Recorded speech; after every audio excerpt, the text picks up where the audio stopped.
Senghor. Parlons culture, mémoire synchrone du fleuve de mon destin. C'est donc le titre de la biographie du général Niang. L'ouvrage est l'œuvre du général lui-même, 350 pages qui retracent le parcours d'un grand soldat, Amsatou Sey.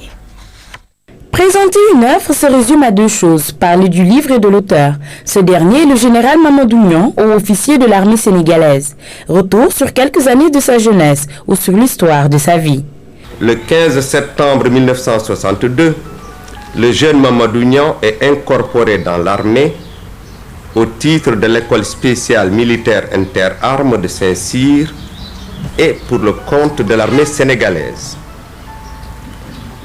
Alors commence pour lui une brillante carrière militaire qui le conduira 34 ans plus tard au grade de général de division.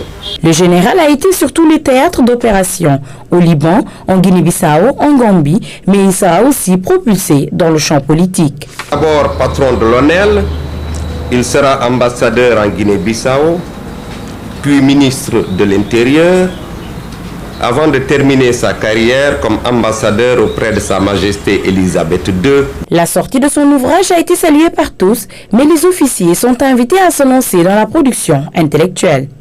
C'est des généraux qui écrivent. C'est extrêmement important.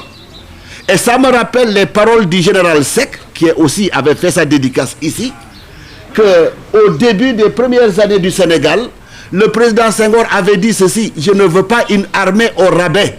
Nous sommes réconfortés de voir que depuis un certain temps, la production au niveau des officiers, qu'ils soient de l'active ou de la deuxième section ou de la réserve, que cette production s'améliore. C'est un voyage que je propose aux lecteurs, avec qui nous découvrons ensemble des sites, des faits, des concepts et aussi la diversité et la complexité du genre humain.